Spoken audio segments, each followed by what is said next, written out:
그래서 사람도 환경도 물질도 감사함으로 받으면 버릴 것이 없고 그 가운데 하나님의 놀라우신 계획과 은혜와 하나님이 주시는 감사의 이유와 제목들을 발견하게 될 줄 믿습니다. 범사에 감사하라. 이는 그리스도 예수 안에서 너희를 향하신 하나님의 뜻이니라. 오늘 말씀에 이것이 우리를 향하신 하나님의 뜻이라고 이야기하고 있습니다. 그래서 감사는 어떤 기분이나 상황에 따른 감정이 아니라는 거예요. 이건 하나님의 뜻에 대한 나의 믿음의 결단이고 반응이어야 한다는 겁니다. 하나님 우리에게 감사할 조건을 주시기보다는 우리가 어떤 환경 속에서도 감사할 수 있는 사람이 되기를 원하십니다. 그래서 우리가 그 하나님의 선하신 뜻을 신뢰하고 믿으며 기쁨과 은혜와 복을 누릴 수 있는 여러분들의 삶이 되시기를 축복합니다.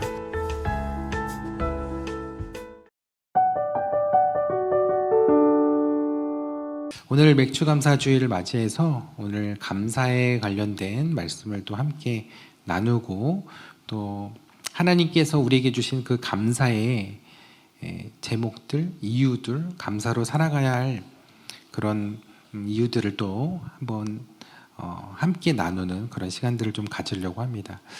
제가 먼저 여러분들에게 퀴즈를 한번 내볼게요. 앞에 보이시는 이 글에서 네모 안에 들어갈 말이 무엇인지 한번 생각을 해보세요. 노래는 부를 때까지 노래가 아니며 종은 울릴 때까지 종이 아니고 사랑은 표현할 때까지 사랑이 아니다. 그런데 축복은 네모할 때까지 축복이 아니다. 네모에 들어갈 말이 뭘까요? 네, 어느 정도 눈치가 있으시면 아시겠죠. 네모에 들어갈 말은 바로 감사입니다. 이 감사라는 말을 넣으니까 참 이 말이 더 멋있어지는 것 같아요. 어떤 분이 어떤 특정한 분이 만드신 말은 아니고 그냥 격언처럼 만들어진 말인데 축복은 감사할 때까지 축복이 아니라는 것. 결국 감사하지 못하면 아무리 많은 복을 받아도 그것을 축복으로 받을 수 없다는 겁니다. 그래서 나에게 복된 일들이, 복으로 주신 일들이 많음에도 불구하고 감사하지 못해서 그 복을 놓치고 살아가는 경우가 많다는 거예요. 어쩌면 그래서 성경은 범사에 감사해야 된다고 이야기하고 있는지 모르겠습니다. 그래야 우리가 그 복들을 놓치지 않고 감사하며 살아갈 수 있기 때문이라는 거죠. 우리가 살아가면서 얼마나 많은 우리에게 주신 복과 감사의 이유들을 놓치며 살아가는지 모릅니다. 그래서 우리가 늘 모든 일에 감사를 생각하며 우리가 살아가야 하는 것인지도 모르겠습니다. 근데 감사를 잘하는 나라가 있다고 그래요. 어떤 나라인지 혹시 아세요? 그 사람들은 브라질 사람들이라고 하는데 브라질 사람들은요 오브리가도라는 말을 입에 달고 산다고 합니다. 이게 무슨 뜻인지 아세요? 감사합니다라는 뜻입니다. 그래서 브라질 사람들은 가정이나 직장에서 틈만 나면 이 오브리가도라는 말을 쓴다고 합니다. 그래서 이 사람들이 얼마나 그러면 이 말을 자주 쓰는가 했더니 아무리 말수가 적은 사람도 하루에 10번 이상은 이 오브리가도라는 말을 한다고 합니다. 근데 여러분들은 하루에 10번 이상 감사합니다라는 말을 하고 계신가요? 여러분들은 하루에 무슨 말을 많이 하고 계신가요? 오늘 뭐 먹지? 무슨 말을 많이 하고 계신지 모르겠어요. 미국 사람도 제일 많이 하는 말 중에 하나가 땡큐라고 합니다. 그래서 미국 사람들이 가장 많이 사용하는 그 언어 50개를 선별해 봤더니 그 50개 중에 이 땡큐라는 말이 있었고 이 땡큐가 이 50개의 언어 중에서도 28%나 차지할 정도로 가장 자주 사용하는 단어로 선정이 되었다는 것입니다. 그만큼 감사하다는 표현이 일상화되어 있다는 거죠. 여러분들도 외국에 가시면 한국에서는 안 그런데 외국에 가면은 제일 많이 쓰는 말이 땡큐잖아요. 그렇죠? 그것밖에 몰라서 쓰는 걸 수도 있겠지만 땡큐라는 말을 나가면 더 많이 쓰게 되는 것 같아요. 근데 감사를 잘하는 나라의 사람들 보면 왠지 더 여유가 있어 보이고 왠지 더 행복해 보이는 것 같습니다. 여러분 누에가 자신의 입에서 나온 그 실로 집을 짓고 사는 것처럼요. 사람도 자신의 입에서 나온 그 말로 자신의 인생이 만들어지는 것 같습니다. 그래서 입에서 나오는 말이 참 중요하다는 거예요. 한때 베스트셀러였던 물은 답을 알고 있다라는 책에서 입으로 내뱉은 말이 우리 몸에 얼마나 큰 영향이 있는가에 대하여 이야기하면서 사람의 이 말을 가지고 흥미로운 실험을 한 것이 있었는데요. 그 실험은 물 한 잔을 이렇게 놓고 거기에다가 막 뭐라고 얘기를 했을 때, 어떤 말을 했을 때 물의 반응을 보는 그런 실험이었습니다. 아니, 물에다가 무슨 말을 한다고 특별한 일이 생기겠냐 하실 수 있는데, 이 책에 의하면 믿을 수 없는 결과가 나왔다는 거죠. 물에다가 감사와 사랑을 표현했더니 그 물이 가장 아름다운 결정, 즉 완전한 육각수로 변했다는 거예요. 육각수는 이제 우리 몸에 무한한 면역력과 건강을 더해준다는 뭐 그런 이야기들이 뭐 있긴 있는데, 어쨌든 그 결정이 좀 달라졌다는 거예요. 그럼 반대로 같은 물에다가 짜증을 부리고 욕설을 퍼부으면 어떤 일이 생겼을까요? 그 물의 결정이 불규칙해지고 그래서 무너졌다고 합니다. 그런 물은 마셔도 몸에 좋지 않을 것 같아요. 근데 여러분, 우리 몸 안에 70%가 수분으로 이루어졌잖아요. 그렇다는 건 무슨 이야기예요? 우리가 하는 말에 따라서, 또 우리가 듣는 말에 따라서 우리 몸 안에 있는 수분의 그 물의 결정도 달라질 수 있다는 거죠. 더 재밌는 사실은 감사와 사랑 둘 다 좋은 말인데, 감사와 사랑의 결정을 비교해 보니까 감사의 결정이 사랑의 결정보다 힘과 영향력 면에서 2배나 더 강했다고 합니다. 그만큼 감사의 힘이 아주 강력했다는 거죠. 방송에서 한글날 특집 다큐로 그런 실험을 했던 적이 있었습니다. 제가 연초에 주일 설교 때 말씀드렸던 예화이기도 한데요.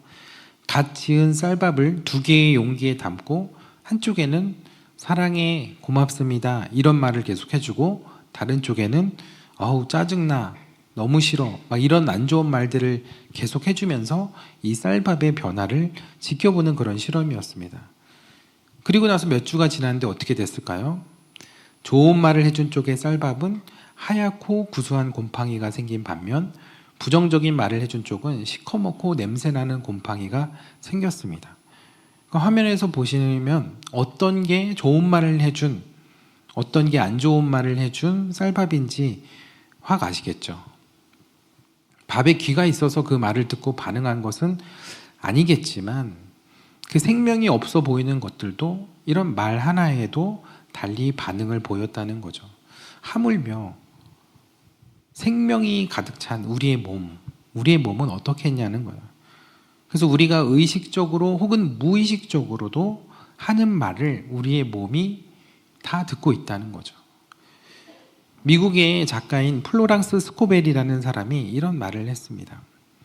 남에게 준 것은 언젠가는 반드시 되돌려 받는다. 삶은 부메랑이다. 우리의 생각, 말, 행동은 언제가 될지는 모르지만 틀림없이 되돌려 받는다. 그리고 그것들은 희한하게도 우리 자신을 명중시킨다. 그래서 내가 한 말, 누군가에게 했던 말이 언젠가는 메아리가 되어 나 자신의 삶으로 돌아온다는 그 부메랑에 대한 이야기를 해서 유명해졌던 그런 작가입니다. 그래서 내가 누군가에게 하는 말은 다른 사람에게 하는 말 같지만 곧 그것은 나에게 하는 말이라는 거죠. 그래서 우리가 감사의 표현을 많이 하면 그 감사가 결국 나에게 돌아온다는 거예요. 그 말 한마디가 그래서 나의 삶을 바꿀 수 있다는 거예요. 바꿔놓을 수 있다는 거죠. 여러분, 성경을 한번 보세요. 하나님은 우리가 말하는 대로, 또 하나님의 귀에 들리시는 대로 그 사람의 인생이 되도록 하시는 그런 분이세요. 그래서 하나님께서는 가데스 바네아에서 여호수아와 갈렙의 믿음의 그 고백을 잊지 않으시고 무려 38년 뒤에 그 2사람에게만 그들의 그 믿음의 고백을 그대로 이루어 주시고 그 2사람만 그 가나안 땅을 밟도록 허락해 주셨습니다. 그래서 우리가 눈 감고 손 모으고 하는 것만 기도가 아니라는 거죠. 평소에 하는 말이 다 기도고 하나님이 듣고 응답하시는 그 기도의 제목이라는 것. 그래서 우리가 어떤 말을 하고 어떤 말을 하나님 앞에서 하고 있다는 것을 기억해야 하는 것입니다. 그래서 우리가 늘 부정적인 말, 불평, 원망 이런 말들을 하면 그건 내 몸이 듣는 것이고 또 그것을 하나님이 듣고 계시고 또 다른 사람이 듣게 되는 거죠.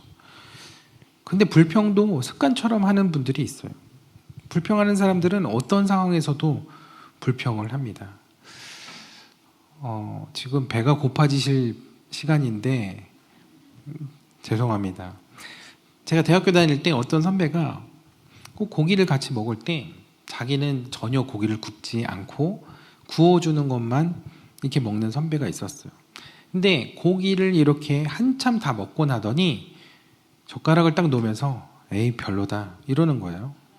아니 그러면 별로면 한 점만 먹고 고기를 잡수시지 말고 고기를 구우시지 실컷 다 먹고 그렇게 별로라고 하니 조금만 먹고 그런 소리를 했으면 뭘 안 그럴 텐데 그렇게 다 먹고 하니까 참 기분이 그렇더라고요. 그래서 그날 뭐 고기가 잘 안 맞는 날이어서 그랬나 보다라고 생각할 수도 있는데 다음에 이렇게 뷔페 식당을 갔는데 뷔페 식당에 가서 여러 접시를 그렇게 한참 다 먹고 나서 또 그러더라고요. 에이 별로다 이러는 거예요. 그렇게 많이 먹고 그렇게 별로라고 하니까 제가 볼 때 그런 불평도 어떻게 보면 습관인 것 같아요. 그래서 여러분 그런 말 한마디 나도 모르게 나올 때 저는 그 말 한마디를 삼켜야 된다고 생각합니다. 그리고 마음이 꼭 그렇지 않을 때에도 오히려 뱉어내는 말은 감사의 말로 바꿔서 하시기 바랍니다. 그러면 그것을 듣는 여러분의 몸이 바뀌고 여러분의 마음이 바뀌게 될 줄 믿습니다. 예전에 이런 이야기가 있어요. 두 마을이 있었는데 한 마을의 이름은 감사촌이고 다른 마을의 이름은 불평촌이었습니다. 이름만 들어도 그 마을의 분위기를 짐작할 수 있겠죠. 불평촌에 사는 사람들은요, 봄부터 겨울까지 사계절을 지나가면서 계속 불평과 불만을 쉬지 않았습니다.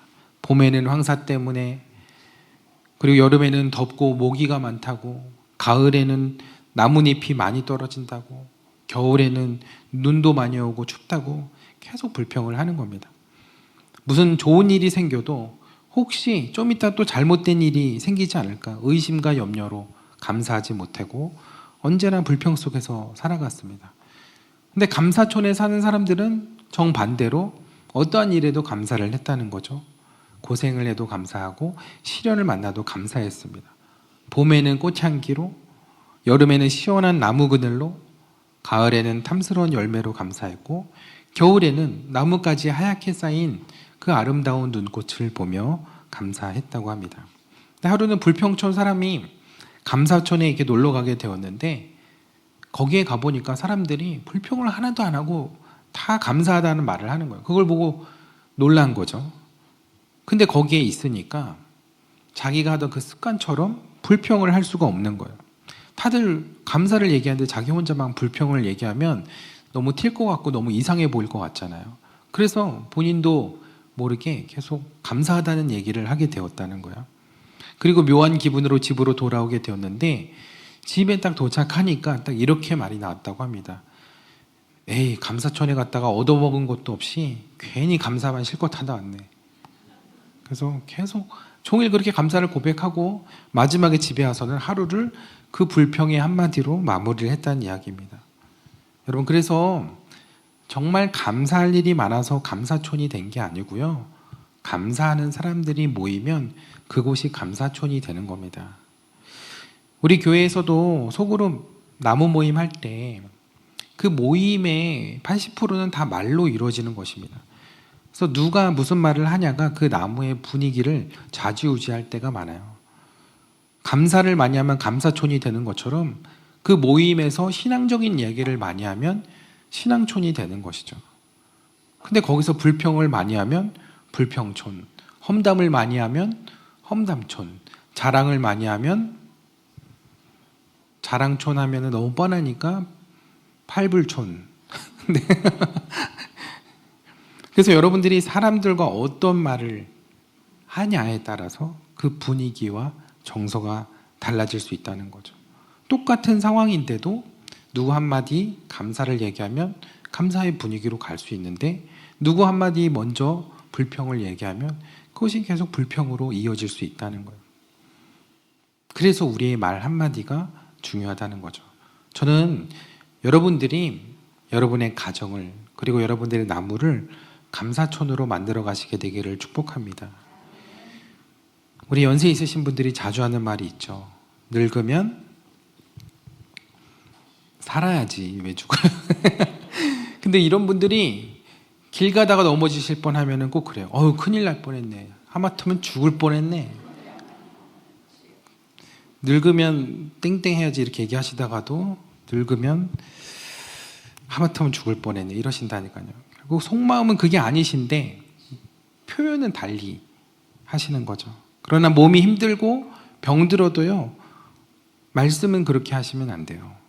그럴수록 더 힘이 되는 말, 더 긍정적인 말, 감사가 넘치는 말을 해야 할 줄 믿습니다. 왜냐하면 그 말을 내 마음과 내 몸이 듣고 있기 때문에 그렇다는 거예요. 제가 아는 80이 넘으신 한 권사님이 계신데 그 권사님은 일부러라도 거꾸로 얘기하시더라고요. 그래서 아이고 죽겠다가 아니라 아이고 살겠네, 힘들어 죽겠다가 아니라 힘들어 살겠네, 이렇게 얘기를 하시더라고요. 근데 제가 지나가면서 그 얘기를 들을 때마다 그래도 저렇게 말씀 한마디 하시는 게 본인에게도 굉장히 힘이 되고 지나가는 저에게도 권사님이 그래도 감사로 살려고 애쓰시는구나라는 생각이 들더라고요. 여러분, 그래서 나도 모르게 나오는 부정적인 언어들, 그 말 한마디부터 감사의 말로 바꿔갔으면 좋겠습니다. 그러다 보면 내가 처음에는 그런 마음이 없어도 그렇게 표현하다 보면 나를 비롯해서 내 말을 듣는 사람들의 몸이 육각수로 변해가는 거예요. 불평하면 없던 병도 생기지만 감사하면 있던 병도 사라지게 될 줄 믿습니다. 우리 그런 의미에서 옆에 분에게 한번 이렇게 이야기해 볼까요? 감사하며 삽시다. 네, 한 번 더 이야기하겠습니다. 우리 몸을 육각수로 채웁시다. 네. 맞아요. 그렇게 우리의 말 한마디가 우리의 몸을, 우리 몸 안에 있는 수분을 바꿔가는 거예요. 수분이 바뀌고 우리의 피의 농도와 우리의 피의 색깔이 바뀌는 거죠. 그러면 우리의 마음과 감정도 바뀌게 될 수 있는 거예요. 그런데 감사하면 좋다는 거 누가 모르겠어요. 근데 감사하기가 참 힘들 때도 있어요. 근데 오늘 데살로니가 전서의 말씀에서는 범사에 감사하라고 했어요. 범사에 감사라는 게 뭐예요? 모든 일에 감사하라는 거죠. 그럼 감사할 수 있을 때 감사하는 건 어려운 일이 아닙니다. 근데 범사에 감사하는 게 쉽지 않은 것은 감사할 수 없는 때에도 감사해야 하기 때문에 그런 거예요. 범사에 감사하라는 것은 무조건 감사하라는 거죠. 감사하는데 조건이 없고 이유가 없고 범위가 없다는 거예요. 따지지 말고 감사하라는 거예요. 근데 살다 보면 우리에게 감사할 일만 생기는 게 아니잖아요. 생각지 못한 사고를 만날 수 있고 내가 계획한 대로 일이 안 될 수도 있고 생각한 것처럼 일이 풀리지 않을 수도 있습니다. 아내가, 남편이, 자녀들이 속일 썩일 때도 있습니다. 또 뜻하지 않은 질병이 찾아올 때도 있죠. 그러나 그럼에도 불구하고 성경에서는 우리에게 범사에 감사하라고 이야기를 하고 있습니다. 오늘 이 말씀을 기록한 바울은 사실 누가 봐도 감사할 만한 상황이 아니었거든요. 그에게는 평생 지고 다녔던 질병이 있었습니다. 오죽하면 그걸 육체의 가시라고 했고 오죽하면 그걸 사단의 사자라고 했겠어요. 게다가 그는 전도 여행을 다니면서 죽을 뻔한 고비를 여러 번 넘겼습니다. 때로는 풍랑을 만나기도 했고 때로는 돌에 맞기도 했고 그리고 결국 감옥에서 또 오래 보내기도 했습니다. 그런 시간들 속에서 바울은 우리가 볼 때 감사할 수 있을 때보다 감사할 수 없을 때가 더 많았던 것 같아요. 근데 놀라운 것은 바울은 그의 편지에서 끊임없이 감사를 고백하고 있다는 거예요. 바울은 하나님이 지으신 모든 것이 선함에 감사함으로 받으면 버릴 것이 없다고 했습니다. 아무것도 염려하지 말고 오직 모든 일에 기도와 간구로 너희 구할 것을 감사함으로 하나님께 아뢰라고 했습니다. 나를 능하게 하신 그리스도 예수 안에 우리 주께 내가 감사하는 것은 나에게 직분을 맡겨주심이라고 했습니다. 내가 감사할 조건은 아니지만, 내 환경과 여건이 그렇게 넉넉하지 않지만, 그러나 내가 감사할 수 있는 것은 나에게 이런 직분이라도 주셨기 때문에 내가 주님의 일을 감당할 수 있었다라고 그렇게 고백했던 바울. 어떤 상황 속에서도 감사했던 바울은 그래서 우리들에게 범사에 감사하라고 그렇게 이야기할 수 있었던 겁니다. 뉴욕의 브루클린 교회를 담임했던 에반스라는 목사님이 있었습니다. 근데 이분이 24개월 동안 결장암으로 투병하다가 세상을 떠나셨어요. 근데 그분이 투병하는 동안 투병 신조라는 것을 만들어서 지켰다고 합니다. 그 내용을 보면 나는 결코 불평의 말을 하지 않을 것이다. 나는 집안의 분위기를 밝게 유지할 것이다. 내가 받은 축복을 헤아려 감사할 것이다. 나는 질병을 유익한 것으로 바꿀 것이다. 이 투병 신조를 지키며 투병했던 에반스 목사님은 그 마지막 24개월의 삶이 그 어느 때보다 감사가 넘쳤던 삶이었다고 합니다. 저는 이 중에서도 내가 받은 축복을 헤아려 감사할 것이다 라는 말이 참 마음에 와닿는데요. 지금 나의 현실 속에서, 내게 닥쳐온 그 불행 속에서 지나온 나의 감사의 제목들까지 다 지워버린 것이 아니라 오히려 그 감사의 이유들을 찾고 지금의 나의 현실 속에서도 감사할 수 있다라고 하는 그 고백이 저에게는 참 마음에 많이 남더라고요. 우리도 헤아려 보지 않아서 그렇지 감사할 것이 없는 사람이 이 세상에 아무도 없다는 생각이 듭니다. 우리도 헤아려 보면 분명히 하나님께서 주신 은혜와 감사의 제목들이 있다는 거예요. 우리가 오늘 감사절기를 지키는 이유, 그것은 지난 시간 하나님이 주신 은혜들을 헤아려 보기 위함입니다. 그래서 그런 찬송가의 가사가 있죠. 받은 복을 세어 보아라. 그 신 복을 내가 알리라. 받은 복을 세어 보아라. 주의 크신 복을 내가 알리라. 그러니까 우리가 받은 복을 알기 위해서는 어떻게 해야 된다고요? 내가 받은 복을 헤아려 보고 세어 보아야 하는 거예요. 돌아봐야 하는 거예요. 우리는 잘 잊어버려요. 그런데 잘 돌아보면 하나님이 우리의 삶 가운데 은혜를 안 주신 때가 없었고, 우리와 함께 하시지 않은 때가 없었고, 우리의 손을 놓으신 적이 없었던 거예요. 그렇기 때문에 우리가 그 하나님의 은혜와 우리에게 주신 그 감사의 이유들을 헤아려 보고 세워 보아야 한다는 거죠. 그래서 여러분들이 나무 모임 하실 때 물론 힘든 일도 나누고 기도 제목들도 나누셔야 하겠지만 감사의 제목들도 헤아려 보고 나누어 보셨으면 좋겠습니다.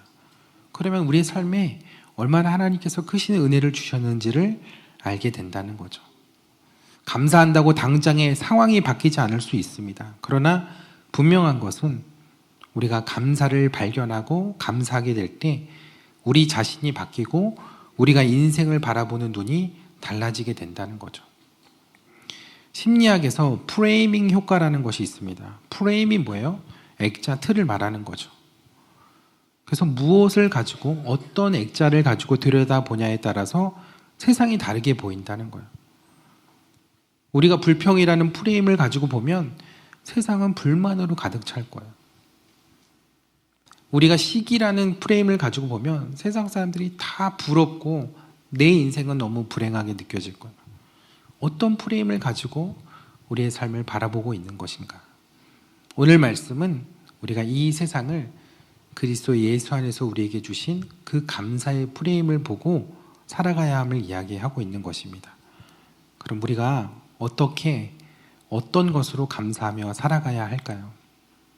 오늘 말씀을 통해서 여러분들이 생각해 보시면 좋을 것 같은데 그 생각들을 여러분들이 좀 정리하실 수 있도록 제가 영상을 준비했습니다. 영상을 하나 보고 우리가 이 말씀을 또 마무리하는 이야기로 이어가겠습니다.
여러분들은 여러분들의 삶을 어떤 프레임으로 또 어떤 필터를 끼고 보고 계신가요? 여러분들에게 끼워져 있는 그 프레임, 그것에 따라서 여러분들의 삶을 보는 눈은 달라질 거예요. 여러분들의 마음은 달라질 거예요. 만약 여러분들에게 불평과 원망과 또 아픔의 그 프레임이 껴져 있다면 그것들을 잠시 걷어내고 오늘 하나님께서 여러분들에게 주시고자 하는 그 감사의 프레임을 장착해 보면 어떨까요? 그래서 여러분이 이따가 식사하실 때도 밥이 왜 이래, 반찬이 왜 이래, 케이크 왜 이렇게 느끼해, 이러면 아직 그 프레임이 안 내려놔지신 거예요. 누가 그렇게 말씀하시면 빨리 그 프레임 걷어내 이렇게 얘기해 주세요. 그게 우리 서로를 지켜주는 일입니다. 그것이 우리의 몸과 마음을, 우리의 신앙을 건강하게 지켜주는 일이기 때문에 그렇습니다. 우리가 그렇게 감사의 프레임을 장착하면 감사하지 못할 것이 없습니다. 아까도 디모데전서 4장 4절 말씀에 하나님께서 지으신 모든 것이 선하다고 했습니다. 우리 인생이 어둡고 불행하고 힘들어 보이지만 사실은 하나님이 주신 그 감사의 프레임을 가지고 보면 하나님은 우리 인생을 아름답게 빚어가신다는 것을 볼 수 있어요. 우리의 가정을, 우리의 삶을, 우리의 일터를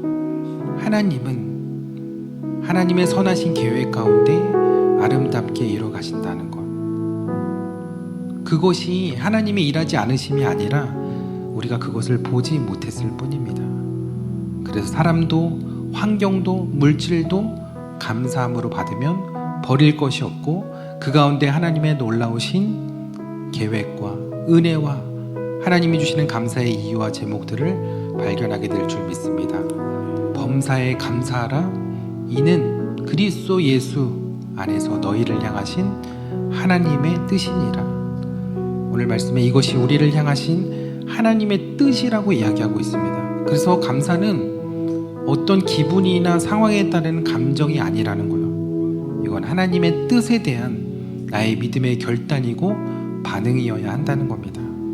하나님 우리에게 감사할 조건을 주시기보다는 우리가 어떤 환경 속에서도 감사할 수 있는 사람이 되기를 원하십니다. 우리에게 충분히 감사할 힘을 주셨고 감사할 이유를 주셨고 감사로 살아갈 수 있는 하나님의 손과 하나님의 은혜와 능력이 있기 때문입니다. 그래서 우리가 그 하나님의 선하신 뜻을 신뢰하고 믿으며 다시금 그 감사를 회복하고 우리의 삶의 자리에서 그 하나님을 찬양하고 우리의 삶을 원망하고 불평하는 것이 아니라 기쁨과 은혜와 복을 누릴 수 있는 여러분들의 삶이 되시기를 축복합니다. 우리가 오늘 2025년의 반을 감사로 돌아보고 또 남은 한 해를 또 새롭게 시작합니다. 무엇으로 시작해야 될까요? 하나님 주시는 감사의 마음을 가지고 감사의 프레임을 가지고 앞으로도 선하게 일하실 그 하나님을 바라보면서 감사로 또 채워가는 남은 한 해가 되시기를 주님의 이름으로 축원합니다. 은혜가 풍성하신 하나님, 오늘 우리에게 범사에 감사하라 하신 그 말씀을 마음에 새기게 됩니다. 우리의 말 한마디, 우리 생각 하나가 우리의 인생을 바꾸는 작은 씨앗이 된다는 사실을 일깨워 주심에 감사드립니다. 주님, 때로는 고단한 삶의 무게에 눌려 감사보다는 탄식이, 찬양보다는 불평이 앞섰던 저희의 입술을 회개합니다.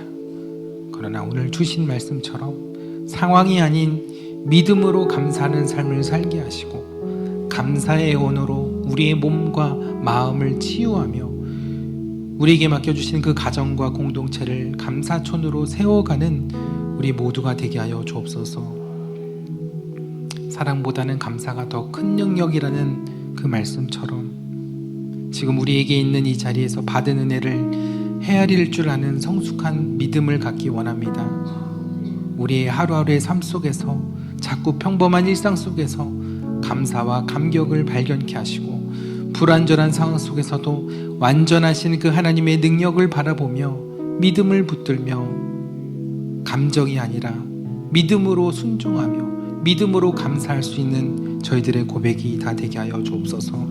주님을 신뢰함으로 붙들며 감사로 나아갈 수 있는 저희들의 삶이 되기를 원합니다. 2025년 지금까지 여기까지 온 것도 다 주의 은혜임을 고백합니다. 지나온 날들을 감사로 되돌아보게 하시고 남은 한 해 또 감사의 발걸음으로 새롭게 시작할 수 있는 저희 모두가 되게 하여 주옵소서.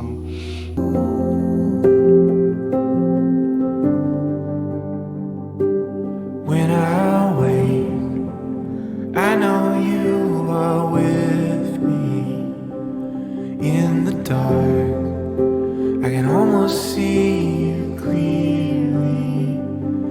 Every day, you're singing over me. Like water, my love runs free. Oh, there is nothing like your love. There is nothing and no one above. Oh, come be with us, Holy One.